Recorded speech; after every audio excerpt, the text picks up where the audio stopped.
Welcome to the English Matura with JB podcast. You know, we often wonder, what are the true limits of what a person can handle? Well, today, we're diving into an absolutely incredible story. It's a story of survival, yeah, but it's also about a deep truth, a strength that's hidden inside all of us. We're going to talk about a man who faced one of history's darkest chapters and somehow emerged unbroken.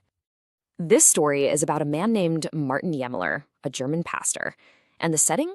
It's one of the darkest places imaginable, the Dachau concentration camp during the Nazi regime. He went through things we can barely even think about, but his spirit, it didn't break. So the big question is, how? How is that even possible? That's exactly what we're going to get into. So who was this guy, Martin Niemöller? See, before he was a prisoner, he was actually a really respected figure in Germany. He wasn't born an activist or a victim. He was just a man of principle who made a choice, a really brave choice, to speak out. His life story is pretty incredible, actually. Get this. In World War I, he was a decorated submarine commander, a war hero.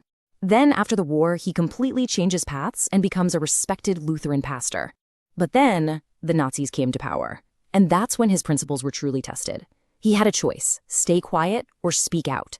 And he chose to speak out. From his own pulpit, he started condemning the regime. And well, that courageous choice led directly to his arrest in 1937. And speaking truth to power like that, well, it came with a heavy, heavy price. His arrest wasn't just a slap on the wrist.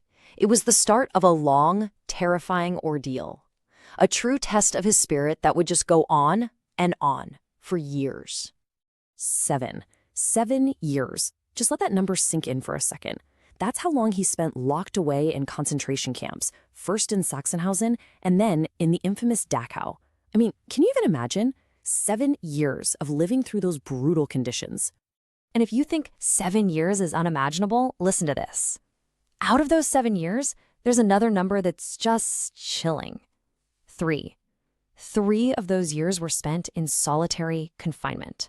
All alone, no human touch, no voice to talk to, just you, the silence, and constant, unrelenting fear. The kind of psychological pressure is almost impossible for us to even wrap our heads around. Okay, so the war finally ends, and Niemöller is freed. And people just couldn't believe it. Not just that he was alive, but that his mind was still intact. Sometime later, an interviewer asked him a question that led to one of the most powerful insights you'll ever hear. This is the question they asked him. And really, it's the question on all of our minds, isn't it?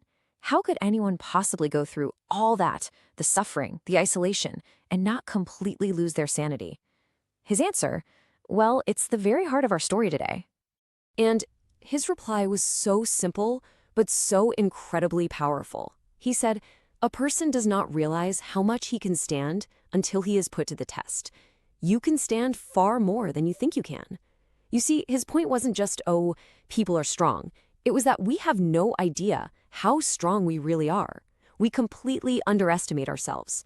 We all have this hidden reserve of strength inside us, and we don't even know it's there until life's biggest challenges force us to find it.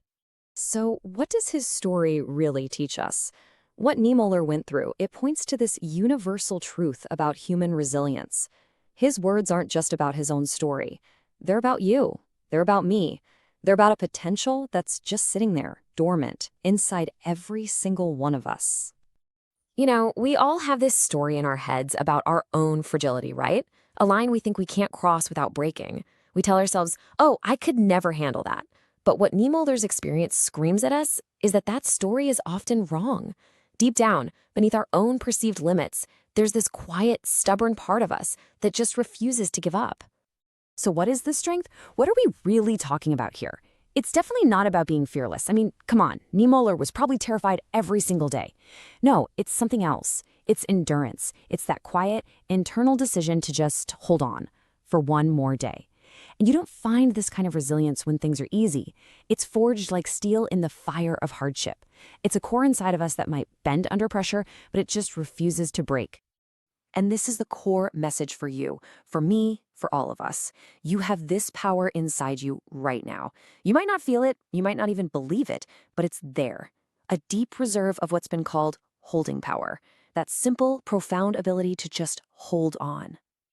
So let's wrap this up with one final thought. This resilience we're talking about, it isn't loud or dramatic.